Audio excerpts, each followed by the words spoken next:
Bien, gracias por acompañarnos, Jesús. El señor Jesús González fue subsecretario de Puertos y Vías Navegables en la década del 90. Tal como decía el doctor Zabalza, fue una época donde la decisión política existió para que puertos y vías navegables tuvieran el desarrollo que se esperaba o que todos deseaban.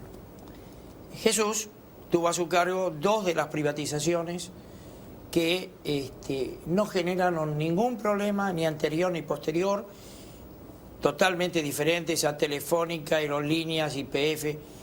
Las dos privatizaciones que tuvo que llevar a cabo Jesús salieron. Hoy está la gente hablando que fueron las mejores hechas, sin conflictos, con desarrollo adecuado a su época. Y me refiero a puertos y vías navegables. Gracias, Jesús, por acompañarnos. No, gracias a vos por invitarme, Richard. Y yo recordaba que al leer el informe de la CEPAL, que hoy es comidilla, hoy todo el mundo habla del informe de la CEPAL, pero vos tuviste la visión hace 12 años de que esto iba a ocurrir y habías diseñado un puerto preparado para el año 2050. Te faltó tiempo para llevarlo a cabo. Sí, es cierto. Sí, y ahora ya que si uno piensa... A mí me preguntan, ¿cómo si yo me especialicé en transporte y en puerto, por qué hablo del clima? Digo, porque todos los cambios que vienen tienen que ver con el clima. El patrón o los patrones productivos del mundo están cambiando. Y todo lo que es infraestructura se tiene que adecuar a este nuevo tiempo y a estas nuevas realidades, a las nuevas rutas marítimas que tienen que ver con el cambio climático. Por donde pasaron hace 20.000 años, según coincidencia de los científicos, los primeros hombres que eran cazadores recolectores, que 10.000 años después llegaron a la Patagonia. Igualmente no pasaron por Buenos Aires, pues sabés porque esto era un fango, pasaron por lo que es la cordillera. Por ese lugar, ahora va a ser navegable, que es el estrecho de Bering. Y esto va a significar una reducción de 7.000 kilómetros de navegación de Japón o China hacia... Y acá cambian de nuevo las nuevas estrategias y las nuevas ubicaciones. Le Havre, que es un puerto, que era un puerto, llamemos chico, de Francia, va a pasar a ser un puerto importantísimo y ellos, las inversiones que están haciendo, más de 1.500 millones de dólares, tienen que ver con eso, con transformar un puerto regional. Porque va a ser un lugar de transferencias de cargas para los nuevos tiempos. La gran competencia en el transporte marítimo mundial se da en el eje este-oeste. Y después están los que bajan hacia la zona sur. Nosotros tenemos que adecuar nuestro sistema, seguramente no a los barcos de los 13.000 TEUs, sino a los barcos de 8.000 TEUs. Estos van a ser los barcos que van a venir para la zona por el volumen del comercio en esta parte del planeta. Pero para ello, indudablemente, necesitamos infraestructura y necesitamos profundidades, necesitamos más profundidades de las que tenemos. Y esa adecuación está haciendo falta. El otro tema tiene que ver con cómo llegas al puerto, cuando hablamos de infraestructura. Perdóname que te interrumpa. Profundidades. Eso es un tema sumamente importante porque está el pilotaje del puerto, de los puertos, de las terminales actuales, en condiciones de poder ir más de 36 pies. El pilotaje, sí, tengo entendido que si se sigue succionando para conseguir más profundidad van a quedar los pilotes al aire. Tienen que hacer indudablemente la propuesta que creo que está haciendo la Terminal 1 y 2, Terminal Río de la Plata, apunta en ese sentido de los 9 muelles. Los 9 muelles, recién escuchábamos, hay que pensar en 45 pies, tener un basamento de 45 pies, para que en 40 más o menos, 42 que van a ser las profundidades medias, estén en condiciones de soportar. Los muelles actuales no soportan eso, entonces se requiere toda esta nueva infraestructura. Pero también la CEPAL habla de una inversión anual de 170.000 millones de dólares, que sería lo que está faltando, que sería el déficit hasta el año 2020. Seguramente el número no es exacto porque la CEPAL se basa en los informes que pasan los puertos, y los puertos son siempre optimistas.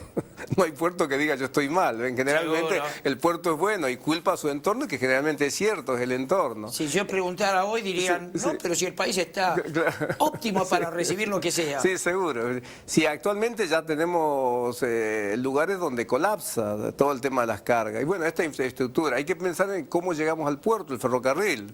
La Argentina necesita una inversión de unos 15.000 a 18.000 millones de dólares para dejar en condiciones sus ferrocarriles competitivos total. Cuando algunos dicen es mucho dinero, digo, no, no es mucho porque se recupera, es recuperable, de rápida recuperación. ¿Y qué es necesario cambiar, Richard? Porque, como un dato de referencial, nada más, y no porque yo esté en contra de los camioneros, para nada, no tengo nada en contra, al contrario, cuanto más funcionan, mejor. Pero, por ejemplo, Brasil, que es un país que tiene una mentalidad camionera, el impacto del camión en el PBI es del 34%. Nosotros, que tenemos una mentalidad ferroviaria, el impacto del camión en el PBI argentino es del 83%.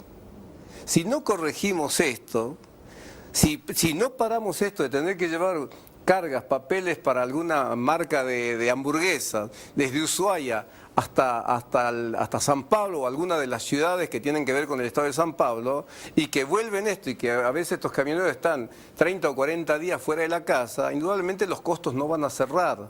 Se puede aguantar, pero por los fuertes subsidios, pero cuando los subsidios bajan vamos a tener inconvenientes. Por ejemplo, yo lo escuchaba a Capitanich, que ganó hace poco las elecciones muy bien.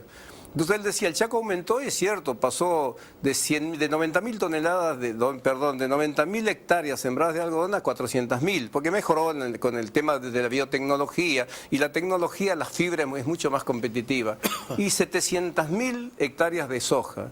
Pero si la soja sigue bajando y baja $100 más, la producción por quintal del Chaco no da con la infraestructura de transporte que tenemos. Entonces tendrá que guardarse la soja en el bolsillo, capitán, el gobernador. Entonces lo que es importante es que nosotros pensemos en esa infraestructura. Pero esta infraestructura a su vez tiene que estar ligada a servicio. Bueno, nosotros siempre hacemos infraestructura por un lado y servicio por otro. Este conjunto, que en definitiva es la logística, hay que unificarlo. Y a su vez, cuando hablamos de infraestructura, si decimos, bueno, los gobiernos coinciden con la CEPAL y dicen vamos a invertir 170.000 millones de dólares por año hasta el año 2020, también vamos a fallar, porque no solo es el problema de infraestructura, sino que también es un problema institucional. Las leyes que tienen. ¿De qué sirven que tengamos un ferrocarril bárbaro si en el camino nos va a frenar la aduana, todo esto, y no tengamos la velocidad necesaria para sacar los productos? ¿Y es eso? Más en una economía que apunta a contraerse y a buscar nuevos parámetros. Hay nuevos paradigmas en el mercado mundial, que tiene que ver con la logística inversa y otras más, que tiene que estar pensado en la construcción de los nuevos puertos. ¿Y dónde vamos a ubicar esos puertos? ¿Y cómo hacemos para ser competitivos? Que son los elementos esenciales. Jesús, por otra parte, el ferrocarril de cargas, no puede seguir funcionando a 30 kilómetros por hora. Hoy, para ser competitivo, tiene que ir a 90, ¿no es cierto? Richard, si fuese 30 kilómetros, yo diría, bueno, no se pierde tanto. Hay lugares que va a 12 kilómetros por hora. Es imposible. Un ferrocarril tiene que dar a 80 kilómetros. Yo debo ser de los pocos que no estaba en contra del tren, no de balas, porque no es bala, un tren de alta velocidad. Sí. Bueno, de alta velocidad. Yo no estaba en contra, pero primero había que haber invertido esos 4.000 millones en lo que es el Belgrano, cargas, todo ello, que acá es donde se requiere. No hay forma de sacar. Genera plata. Exactamente, no hay forma de sacar si no hacemos eso, si no nos volcamos en ese sentido. Bueno, hoy, por ejemplo, estamos afectados. Comenzamos algo que yo aplaudo de pie cuando dice, bueno, llegamos con el tema de la hidrovía hasta Confluencia. Pero hay que llegar más, hay que llegar hasta los lugares de donde vienen las cargas. Llámese Paranaíba, ojalá que los bolivianos hagan su puerto en Puerto Bush, porque la carga del Mutum va a salir.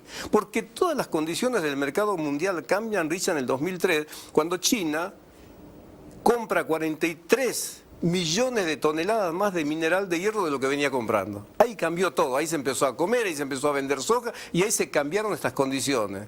Pero son condiciones que tienen freno, porque nosotros en el mundo habrá más o menos cuantificado unos 9.000 millones de toneladas de mineral de hierro, que lo podés sacar, a lo mejor ahí en el Himalaya, pero ¿quién lo saca?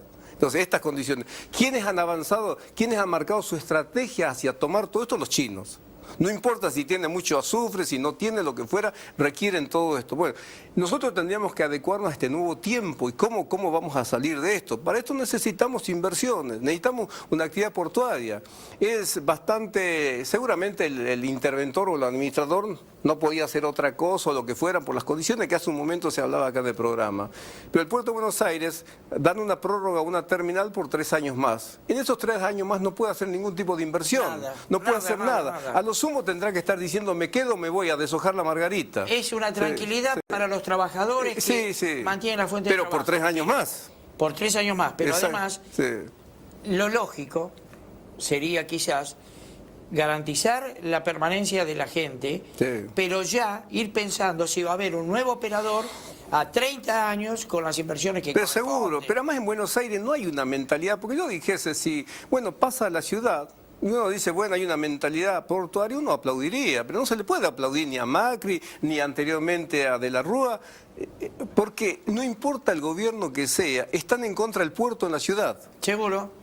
El puerto, como consecuencia del puerto apareció Buenos Aires, pero siempre la ciudad actúa como una hiedra, mata al puerto. Y entonces, ¿en qué pensamos? En edificios. Y esto ha sido así. Cuando yo pensé cuando pensamos nosotros en la recuperación de 300 hectáreas en el Puerto de Buenos Aires para hacer todo lo que significa consolidado, desconsolidado, para que entren todos los productos limpios, lavados a la ciudad en vehículos chicos, no en grandes, bueno, hubo muchos inconvenientes y la discusión fue grande. Y yo recuerdo bien que decía, tenía uno de los arquitectos a favor conocido, Álvarez, pero el resto decía, no. Claro, lo que se buscaba era sacar el puerto para hacer edificios. Y hoy lo estamos viendo.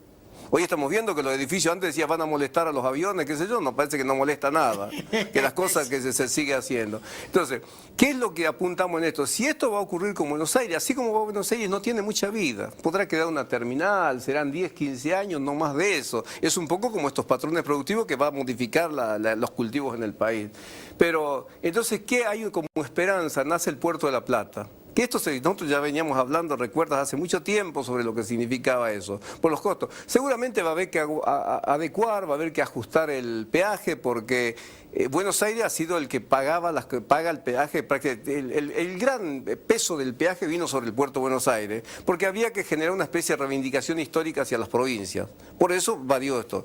Y el Puerto de la Plata paga muy poco. Seguramente va a haber que ajustar un poco, pero va a tener el beneficio de que utilice, porque hay que llegar a 40 pies, no sirven los 36 ya, Richard, hay que llegar a 40 pies. Entonces, con 40 pies sí, ¿qué va a pasar con la Plata? Va a aprovechar 3 pies más o 4 pies más que le fijan las mareas, porque 8 horas de navegación franca tiene y las mareas son 12 horas, o que se da tiempo exacto como para poder salir. Esta gente está pensando bien, los de la Plata, Tec Plata, todo eso, que dice, bueno, vamos a ir a una profundidad determinada, porque por supuesto se va a poder bajar los costos.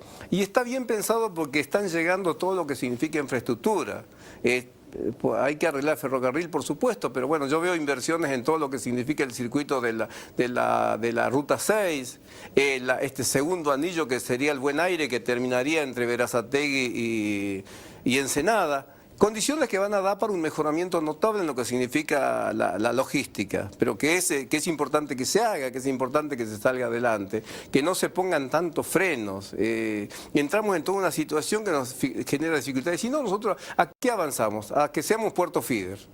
Por supuesto que cuando nosotros hablamos a cada uno le significa un negocio, y si es feeder hay un montón de gente que está contento, pero la mayoría está triste. Cuando nosotros hicimos para agrandar el Puerto de Buenos Aires y agregamos a 17 hectáreas muy buenas, bueno, le significó alegría para muy poquitos que están ganando mucho, pero no es alegría para el puerto en su conjunto que no gana. Y cuando no gana el puerto, tampoco esto se puede volcar al país, se puede volcar a la sociedad. Entonces ahí se requiere que pensemos en eso, cómo hacemos para generar una competencia leal con el puerto, por ejemplo, con el sistema portuario de Santos, donde ellos apuntan así a ser un puerto hub. Si nosotros podemos manejarnos para 40 pies, no vamos a hacer un puerto hub y las cargas van a venir hasta acá y los costos van a bajar, que en definitiva esto es lo que busca el mercado mundial. Por supuesto, además, todo lo que se paga en transporte, en fletes, en puertos, en gastos portuarios, ¿a dónde va a parar? Al consumidor, porque en definitiva el que lo paga es el eslabón más débil, que somos los consumidores. Que en definitiva es el dueño y señor. Porque el consumidor es el que define si una fábrica va a funcionar o no va a funcionar. Porque si alguien hace un fideo que a mí no me gusta y a toda la sociedad no le gusta, esa fábrica se funde. Si gusta, esa fábrica, el dueño de la fábrica se enriqueció. Bueno, esto también hay que tener en cuenta este nuevo tiempo que se viene, la importancia que tiene para que trabajemos y podamos ver cómo podemos hacer nosotros para alcanzar otros valores que no lo hemos hecho. ¿Cómo hacemos para... La hidrovía. Nosotros habíamos pensado en la informatización, que veíamos que era mucho más importante que dragar. Porque antes estaban colocadas 2 boyas y no había un sistema que permitiese un relevamiento rápido. Había que hacer con el famoso escandallo, hombre por hombre, que tenían que marcar. Entonces lo que se hacía era dragar de boya a boya. Hoy en el río es muy dinámico, el río es como que tiene vida. Entonces si el canal no está acá es porque está en otro lado, entonces hay que buscarlo. Entonces esa boya se traslada y ya no hay un costo de dragado. Que esto es lo importante. Y esto no lo hemos visto, seguramente ahora se va a hacer. Pero a su vez en un sistema donde va a empezar a entrar, seguramente en muy poco tiempo vamos a estar superando las 20 millones de toneladas en lo que es la hidrovía propia. Si no se tiene un sistema de informatización va a ser como la Panamericana, se va a colapsar de barcos. Y los choques entre los barcos es más embromado por ahí que un choque entre camiones. Entonces ya ocurrió hace poco tiempo. Podemos culpar a fallas humanas, pero esto pasa. Entonces, si hay un sistema de informatización, se va a estar indicando cómo tienen que pasar los barcos y dónde se tienen que hacer el cruce. Porque va a ser necesario. Jesús, el otro día estuvo Pucci y dijo que tomó trascendencia porque murieron 4 personas, pero está habiendo roces y choques y casi accidentes graves, no todos los días, pero con frecuencia. Pero como no termina en muertos, no se sabe nada. Es así porque, por eso yo decía recién, se llegó con esta concesión hasta Confluencia, seguramente porque si no había que entrar en discusiones con el Paraguay, porque el río es compartido. Pero el verdadero dragado, el dragado en el río de aguas arriba, está entre Confluencia y Asunción, ahí hay que dragar. Y ahí es el lugar donde se producen estos roces, estos choques. Y ahí es donde, bueno, nosotros tenemos un muchacho que siempre estuvo con nosotros, que estuvo 4 horas en los camalotes. A las 4 horas lo encontraron, estaba ahí, gritaba, se escuchaba que lo gritaba, no lo podían encontrar. Esto pasa así, es muy difícil estar en ese momento. Esto después le genera problemas de tipo psicológico, todo eso. Entonces, pero más allá de este tema, que es puntual, vamos directamente a lo que significa el negocio naviero, el negocio marítimo. Es importante esta adecuación a los nuevos tiempos y es importante que los puertos, así como estamos hablando hace un momento de esta gran terminal, ¿qué es lo que hay que pensar en plataformas comerciales? No vamos a poder ajustarnos al costo y a la competencia que se da si nosotros no generamos estas plataformas comerciales. Ya habría que estar hablando con Le Havre y otros puertos más donde se van a generar estas transferencias para que Argentina tenga sus plataformas y que nosotros le demos a subir a esos países plataformas acá.